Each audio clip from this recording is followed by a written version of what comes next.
तो हेलो साथियों, नमस्कार। स्वागत है आपका अपने चैनल सक्सेस जंक्शन एक कदम सफलता की ओर में। और हम लेकर के आ गए आपके लिए एमपी एपेक्स बैंक एग्जाम 24 मार्च 2023 का एग्जाम एनालिसिस। सबसे ज़्यादा प्रश्न, चाहे वो कंप्यूटर के हों, चाहे वो जीके जीएस के हों, मैथ कैसा आया है, इंग्लिश कैसी आई है, रीजनिंग कैसा आया है, उन सभी के बारे में ब्रीफ में हम आपको जानकारी देने वाले हैं। इसके तुरंत बाद ही हम जो है आपका एमपी पटवारी वाला भी एग्जाम एनालिसिस लेकर के आने वाले हैं शिफ्ट वन का। पहले कोऑपरेटिव कर लेते हैं, उसके बाद एमपी पटवारी का भी लेकर के आ जाएंगे। ठीक है, चलिए शुरुआत करते हैं। बिना समय गवाए छोटी सी वीडियो रखेंगे 8 से 10 मिनट की, और पूरी जानकारी आपको दे देंगे कि आज कौन कौन से प्रश्न पूछे गए हैं। तो वीडियो को लाइक कर दीजिए, चैनल को सब्सक्राइब कर दीजिए। कोई भी एग्जाम चल रहा हो, उन सभी एग्जाम की एनालिसिस सबसे पहले शॉर्ट में आपके पास पहुंचती रहेगी। चलिए शुरुआत करते हैं। आइए देखते हैं आज का पहला प्रश्न। देखिए, आज पहला प्रश्न पूछा गया कि दूसरा विमुद्रीकरण कब हुआ था। ठीक है, तो इसका सही आंसर है 1978 में दूसरा विमुद्रीकरण हुआ था, जिसमें 5000 के नोटों को बंद कर दिया गया था। पहला कब हुआ था, तो पहला विमुद्रीकरण जो है वो आपका 1946 में हुआ था, और तीसरा जो है वो अभी 2016 में हुआ था, जिसको नोटबंदी भी कहते हैं। ठीक है, 2016 तीनों बता दिया है, एक आज पूछा है। हो सकता है आगे आपसे और भी प्रश्न पूछे जा सकते हैं विमुद्रीकरण से संबंधित। ठीक है, अगला प्रश्न था कैच द रेन किस राज्य से शुरू हुआ था। जो भी हाल ही में कैच द रेन अभियान शुरू हुआ है, तो सही आंसर है कैच द रेन 2023 अभियान जो है वो नई दिल्ली में शुरू हुआ था। किसने शुरू किया, तो राष्ट्रपति द्रौपदी मुर्मू के द्वारा इसको शुरू किया गया था। ये भी आपको याद रखना है। आगे बढ़ें, झंडा सत्याग्रह कब शुरू हुआ था।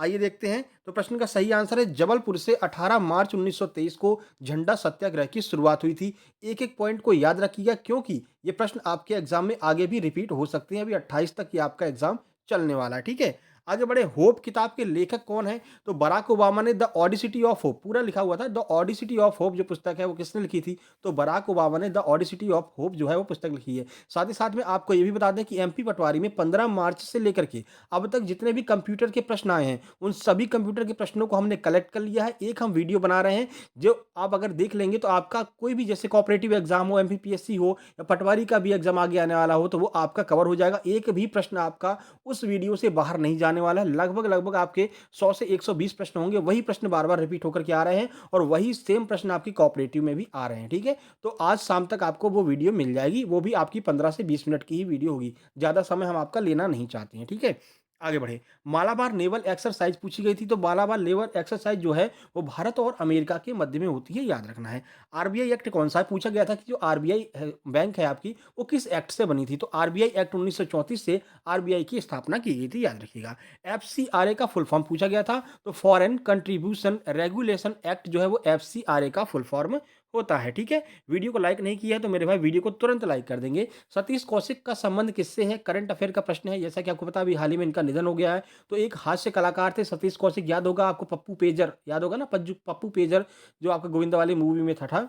ठीक है, तो वही हास्य कलाकार सतीश कौशिक, जिनका भी हाल ही में निधन हो गया। ठीक है, राष्ट्रपति शासन किस अनुच्छेद के द्वारा लगाया जाता है, ये कौन से अनुच्छेद में दिया गया है, तो भारत के संविधान के अनुच्छेद 356 में राष्ट्रपति शासन के बारे में बताया गया है। ठीक है, एमपी की कोई एक स्कीम पूछी गई थी, थोड़ा अटपटी सी थी तो किसी को याद नहीं थी, तो हमारे पास ये प्रश्न नहीं आया था, लेकिन एक स्कीम एमपी की डेली पूछी जा रही है। अगर आपको याद हो तो कमेंट बॉक्स में कमेंट जरूर करेंगे। ठीक है, विधानसभा की पहली बैठक कब हुई थी, यानी कि संविधान सभा की पहली बैठक पूछी जा रहा है। संविधान सभा की पहली बैठक कब हुई थी, तो संविधान सभा की पहली बैठक 9 दिसंबर 1946 को हुई थी, आपको याद रखना है। थोड़ा-सा हमारी स्पीड तेज़ है, क्योंकि इसके तुरंत बाद हमको एमपी पटवारी का भी एग्ज़ाम एनालिसिस लेकर के आने वाला है आज आज का जो है, तो थोड़ा-सा हमको स्पीड तेज़ रखनी पड़ेगी, और आपका बहुत कम समय लेंगे और पूरी आपको जानकारी हम दे देंगे। इसके बाद कंप्यूटर भी बताएँगे, और उसके बाद इंग्लिश भी बताएँगे, सारा चीज़ें हम आपको बताने वाले हैं। आईईए इंटरनेशनल एनर्जी एजेंसी का मुख्यालय कहाँ पर है, तो इसका मुख्यालय कहाँ पर है, तो पेरिस, फ्रांस में इसका मुख्यालय है। ये आपको याद रखना। आईईए इंटरनेशनल जो एनर्जी एजेंसी यानी कि ऊर्जा एजेंसी जो है, ये प्रश्न आज आया हुआ था। मुख्यालय पेरिस, फ्रांस में है। सोलर एजेंसी याद रखिएगा, सोलर अलायंस का मुख्यालय कहाँ पर है, तो भारत में है, गुरुग्राम, हरियाणा में, याद रखिएगा। आगे आपसे पूछा जा सकता है। ठीक है, रेड ग्राम का जो आपका तंदूरी रेड ग्राम है, इसका जीआई टैग किसे मिला है, तो तेलंगाना को तंदूरी रेड ग्राम का जीआई टैग मिला है, याद रखिएगा। आईपीवी6 में कितने बिट्स होते हैं, तो 128 बिट्स होते हैं। कल 256 वाला पूछा गया था, और कल भी आईपीवी6 का प्रश्न पूछा गया था, याद रखिएगा। ठीक है, चलिए। एप्पल का ऑपरेटिंग सिस्टम कौन-सा है, ये पूछा गया है, तो एप्पल मैकिन्टोश जो है वो एप्पल का ऑपरेटिंग सिस्टम होता है। ठीक है, अब आपका विंडो का ऑपरेटिंग सिस्टम पूछ सकते हैं, गूगल का पूछ सकते हैं, ये आपको याद रखना है। ठीक है, एक बार देख के जाना। जेपीईजी का फुल फॉर्म क्या है, कल भी पूछा था, आज भी पूछ लिया है। देखिए, प्रश्न सीधे-सीधे रिपीट हो रहे हैं। कल वाला एग्जाम एनालिसिस नहीं देखा है तो जाकर के जरूर देख लीजिएगा। ये प्रश्न आपके लिए बहुत महत्वपूर्ण साबित होंगे आगे, चाहे आपका पटवारी का एग्जाम हो, चाहे कोऑपरेटिव बैंक का एग्जाम हो। तो ज्वाइंट फोटोग्राफी जो है एक्सपर्ट्स ग्रुप, ये इसका फुल फॉर्म होता है। ईपीरोम का फुल फॉर्म क्या होता है? तो erasable programmable read only memory, ये ईपीरोम का फुल फॉर्म होता है। मॉनिटर कैसा डिवाइस है पूछा गया है, तो मॉनिटर एक इनपुट डिवाइस है, कल कीबोर्ड पूछा गया था, ठीक है।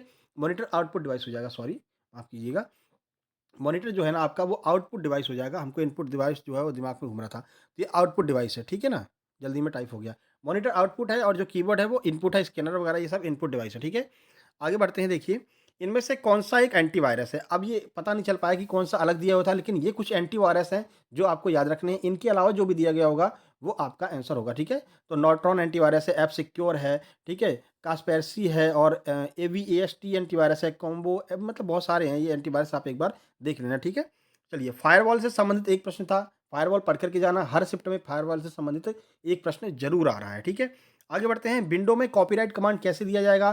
तो ये भी देख लीजिए, press and hold the Alt key and type 0169.10, ये आपका विंडो में कॉपीराइट कमांड देने का ये जो है कमांड होता है, ठीक है? वोलेटाइल और नॉन वोलेटाइल मेमोरी से 2 प्रश्न आए हुए थे और ये मेमोरी की अलग से हम वीडियो बना चुके हैं। इस वीडियो के अंत में आपको देखने को मिल जाएगी इसी स्क्रीन पर, या फिर कल वाली जो वीडियो देखेंगे उसमें मिल जाएगी। थोड़ा-सा आप स्क्रॉल करेंगे ऊपर प्लेलिस्ट में जाकर के तो आपको दिख जाएगा, मेमोरी वाली अलग से वीडियो बनाई है, ठीक है ना? 10 मिनट की वीडियो है, उससे बाहर एक भी मेमोरी का प्रश्न नहीं जाने वाला है, याद रखिएगा।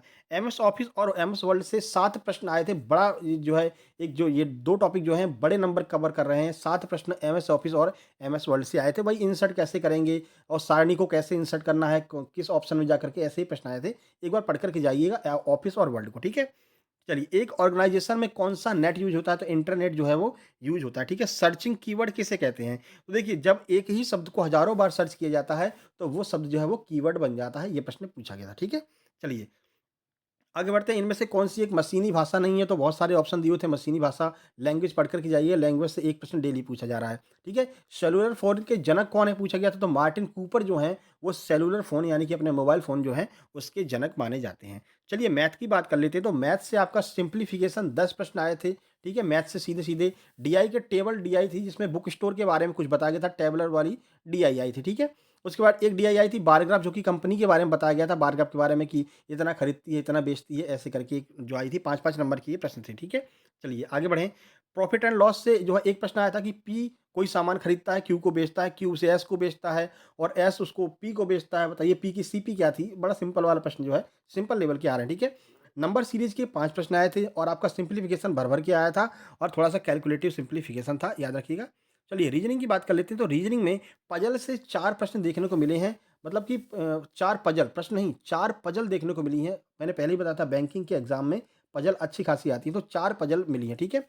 स्क्वायर बेस्ड एक पजल थी, एक बॉक्स पजल थी, फ्लोर पजल थी, ऐसी कुछ पजल यहाँ पर देखने को मिली हैं, ठीक है? नंबर सीरीज़ के 5 प्रश्न आए थे, जिनमें गलत वाली यानी कि मिसिंग नंबर भी था और अगला क्या आने वाला है, ये नंबर भी था, ठीक है? और एक जो लेटर वाली वो होती है ना सीरीज़, वो भी आई हुई थी कि मतलब एक पूरी एबीसीडी करके ऐसे दी हुई थी, फिर पूछा था कि सी के दाएँ से 5वाँ के बाएँ 6वाँ कौन-सा है? ऐसे करके जो प्रश्न होते हैं, 3 प्रश्न वो भी यहाँ पर देखने को मिले थे। थोड़ा-सा आप दिमाग लगाएँगे तो आराम से हो जाएगा, ठीक है?